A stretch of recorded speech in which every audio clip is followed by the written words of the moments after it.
Hola, ¿qué tal amigos? Les habla Rebelio Crazy para esta ocasión analizar un extraño episodio de la historia llamado el incidente Moberly Jordan o los fantasmas del Petit Trianon o Pequeño Trianon. Esta historia comienza en el verano de 1901, cuando dos turistas británicas, ambas maestras de escuela, Charlotte Ann Moberly y Eleanor Jordan, estaban paseando por París unos días. Ambas eran académicas. De hecho, Moberly era directora de un colegio femenino y tenía un diploma de filosofía y letras dado por la Universidad de Oxford. Jordan era de origen francés y era subdirectora de dicho colegio. Y tenía un título de lengua francesa y había estudiado también historia en Oxford y había escrito libros de musicología. El día 10 de agosto decidieron visitar Versalles y sus alrededores. Tras admirar el Palacio de Versalles en sí, se dirigieron a otro lugar más recóndito llamado Palacete o Pequeño Trianon o Petit Trianon y sus terrenos adyacentes. Es aquí donde comienza una extraña aventura de cosas que al parecer vieron que no estaban en el lugar o tiempo indicado, y es lo que vamos a ver ahora a continuación. Eleanor Jordan era una maestra inglesa que estaba hace un tiempo ya viviendo en París. Recibió la visita de su colega y amiga Charlotte Ann Moberly, con la cual decidieron hacer una visita turística al Palacio de Versalles. Luego de recorrer la Galerie de Glace, o Galería de los Espejos, y el Palacio de Luis XIV, decidieron ir al Petit Trianon, o Pequeño Trianon. Una vez que entraron en el parque, el cielo se cubrió como en un estado de pretormenta o algo así. Lo primero que les extrañó fue la manera en que iban vestidos los jardineros, o los que ellos supuestamente pensaron que eran jardineros. Porque los iban encontrando a lo largo de todo el camino. A pesar de ese terrible calor que hacía en París, ellos llevaban abrigos largos y sombreros tricornios típicos del siglo XVIII. Más tarde vieron una niña pequeña y a la que parecía ser su madre. Ambas iban vestidas de una manera antigua, típica del siglo XVIII. Al rato llegaron a un pabellón chino que ellas tomaron enseguida por el famoso Templo del Amor. Ahí se cruzaron con un hombre de mirada amenazante y misteriosa. Su cara estaba llena de marcas de viruela y sus ropas lucían también fuera de época. Enseguida, un hombre alto, guapo, que llevaba capa y tenía cabello cubierto con una peluca blanca y un tricornio también, les indicó el camino, a pesar de que ellas llevaban unos folletos turísticos de Versalles. Estos folletos turísticos de Versalles no coincidían con el camino que se les indicaba. Todo estaba mucho más cambiado. Ellas debían ir hacia una casa, pero extrañamente esa casa en pleno verano y en pleno día tenía las ventanas y puertas cerradas. Pasado otro rato se dieron cuenta de que una mujer dibujaba tranquilamente en un césped de un jardín. Estaba vestida con un sombrero blanco y vestido blanco también, una pañoleta verde, y toda como en la usanza del siglo XVIII. Cuando esta mujer volteó la cabeza para mirarlas, ambas sintieron una gran depresión o angustia. Siguieron avanzando y llegaron a la casa siguiente. Una puerta se abrió y salieron a recibirlas un hombre joven, a las que ellas creyeron que era un sirviente. Intentaron disculparse con él, ya que pensaron que estaban en una propiedad privada. Pero este supuesto servidor las llevó hasta el Trianon, donde ellas se vieron rodeadas por una celebración, una especie de boda, en donde terminó su recorrido. Las mujeres no hablaron enseguida entre ellas sobre la experiencia. Lo hicieron solo días después, de manera ligera, para comentarse solo lo raro que se sintieron, incluso muy angustiadas y descompuestas. Y lo extraño de todo esto pareció que las personas estuviesen vestidas de una época fuera de lugar. 3 meses más tarde volvieron a hablar sobre los hechos. Les preocupaba que solo una de ellas viera, por ejemplo, a la mujer con la niña y la otra solo viera a la mujer sola. Además, habían descubierto que se parecía enormemente al retrato de María Antonieta, aquella mujer, pintado por el artista sueco Adolf Müller. Luego también descubrieron que los que ellas creyeron jardineros eran en realidad iguales a los guardias suizos de María Antonieta, según la vestimenta. Eleonor regresó sola a Versalles en el año 1902. Ambiente enrarecido, cielo amenazante, una extraña sensación angustiosa de no estar en el lugar indicado, en el momento no indicado, personas que se mueven con ropajes fuera de época, y al parecer existía una persona en especial tendida en el césped de los jardines del Palacio de Versalles, específicamente en el Petit Trianon, que tenía rasgos nobles o de ser alguien noble. Hablamos de un vestido blanco y un sombrero. Pero lo que las intrigó era que la mirada era con mucha angustia.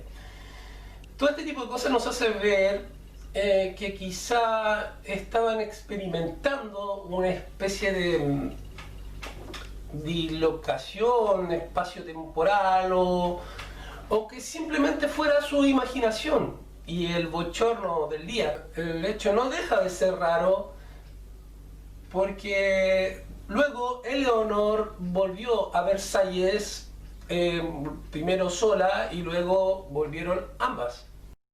Eleonor regresó sola a Versalles en el año 1902. Encontró que los lugares le parecían diferentes. A ella le seguía sonando en la cabeza una música que escuchó aquel primer día. Luego de investigarlo, supo que se trataba de una composición musical de 1780. En 1904, las dos regresaron al Petit Trianon. Se dieron cuenta que de varias cosas. Una, por ejemplo, un puente en donde habían cruzado ya no existía. Que la puerta que se abrió y las condujo a la supuesta boda llevaba muchos años clausurada, con lo cual era imposible o inexplicable que hubieran entrado. También pudieron descubrir a través de retratos que el hombre de la cara marcada con viruela, aquel misterioso hombre, era muy parecido al conde de Vaudreuil. Finalmente ellas escribieron estos hechos bajo seudónimos en un libro que alcanzó gran éxito, llamado An Adventure. Si bien muchos se burlaron, se lo tomaron en serio en gran parte, ya que ambas damas pertenecían al ámbito académico, a Oxford específicamente.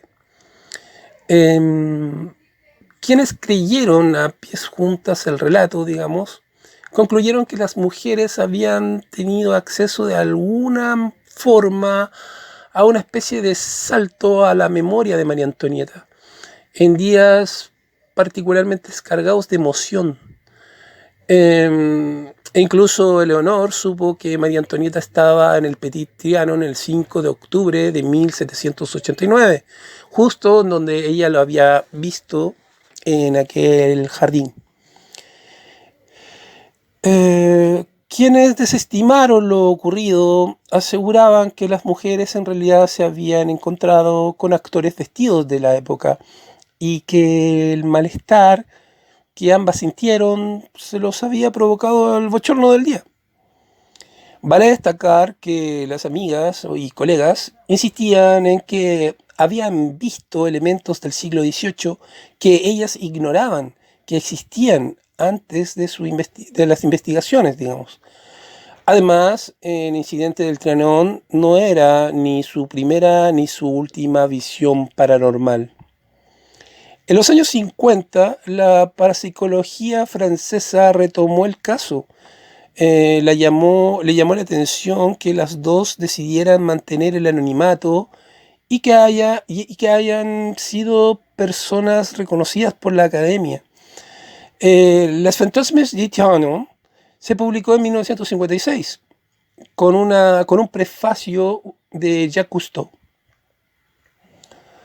Cabe considerar que el misterioso hombre con estas marcas de viruela en la cara se trataba supuestamente del el conde de Bar-Dieu, que se dice que este conde era un supuesto amante de la Gabrielle Palestron, que era la condesa de Polignac, que era la favorita de María Antonieta y quien ejerció una poderosa o poderosísima influencia sobre ella. ¿Por qué razón mantener el anonimato en las publicaciones de sus primeros libros? ¿Por qué razón no hablar del tema entre ellas durante muchos días después? Todo esto es un tanto misterioso y también hace dudar acerca de y el Instituto de Parapsicología Francesa, cuando quiso retomar el caso, se preguntó muchas cosas para descartar posibles fraudes. Un especialista de la historia parisina, Guy Lambert, propuso el reinado de Luis XV, específicamente en el año 1774 aproximadamente, más que el fin del reinado de Luis XVI, como en la época en donde las académicas pudieron haber percibido. En aquel pabellón chino, en donde Leonor y Charlotte supuestamente vieron, por un lado Lambert propuso que las dos inglesas habían captado un trazo de memoria de uno de los jardineros de Versalles, Antoine Richard.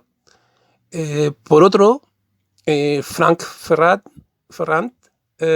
uno en su programa Les Pierres dans les Plantes, el 27 de noviembre del año 2013 dijo: "Nos burlamos mucho de ellas, pero lo que es extraordinario es que más de 50 años después se descubrió en la biblioteca municipal de Versalles, entre unos archivos poco utilizados, unos planos que representaban un pabellón chino que es exactamente igual a la descripción que ellas habían dado en 1907.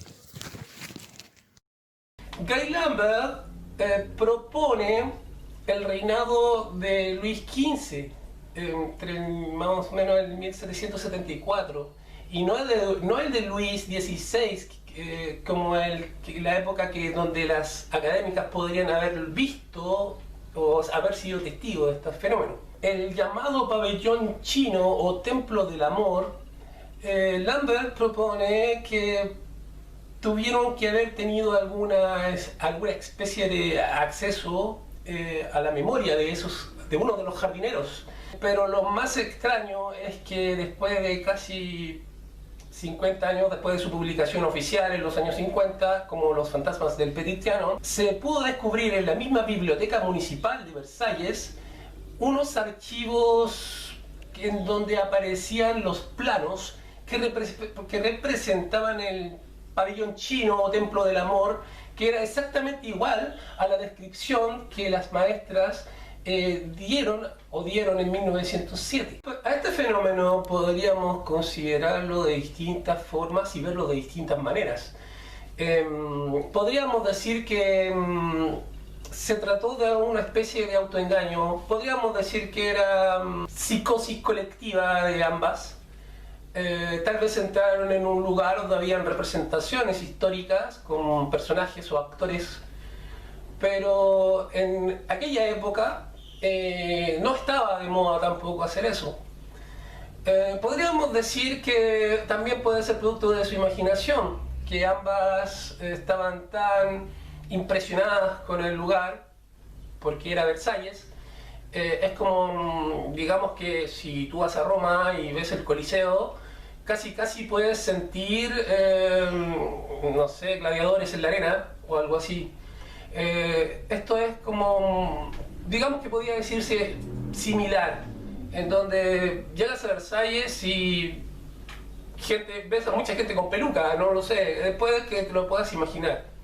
Pero si nos ponemos algo crédulos y queremos confiar en la narración de estas dos académicas inglesas, personalmente creo que para encontrar alguna explicación racional a todo esto, tendría que ser a modo muy personal, y me tomaría la expresión de flecha del tiempo.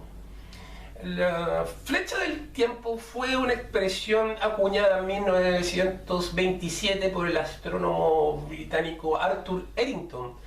Este la usó para distinguir una dirección en el tiempo en un universo relativista, es decir, de 4 dimensiones. La flecha del tiempo tendría 3 vectores. Estos 3 vectores sería el tiempo cósmico, el tiempo entrópico y el tiempo psicológico. El tiempo cósmico, diría, el que rige el universo entero, es lo que rige la creación del universo a través del Big Bang. Luego vendría el tiempo entrópico, que no sería más que una especie de dirección en donde el tiempo puede ir pero no volver, es decir, está basado en las leyes de la termodinámica. Puede caer un vaso y quebrarse, pero no puede volver a rehacerse ese vaso. Es una regla en donde todo tiende al caos. Por lo tanto, todo este desorden es imposible volver a ordenarlo. Algo así como mi habitación. Y en última instancia tendríamos algo llamado tiempo psicológico. El tiempo psicológico vendría siendo la percepción individual de que cada uno tiene del tiempo. Es decir, cuando estás muy ocupado o ocupada, el tiempo, al parecer, pasaría más rápido de lo habitual. Y cuando estás esperando algo ansioso o ansiosa, te das cuenta de que el tiempo pasa muy, pero muy lento. Reitero que a modo personal, quizás la percepción del tiempo psicológico en este caso se vio alterada. Tenemos que recordar que el espacio y el tiempo están unidos. Por lo tanto, podemos estar en el mismo lugar espacial, pero no en el mismo lugar temporal. Podríamos especular que María Antonieta sí estaba en Versalles justo cuando estaban las maestras, pero en un tiempo equivocado, pero en el mismo espacio. Y bueno, amigos, espero que les haya gustado esta historia, que es muy extraña. Como siempre les digo, espero que se cuiden mucho y que tengan la mente abierta, pero no tanto como para que no se les caiga el cerebro.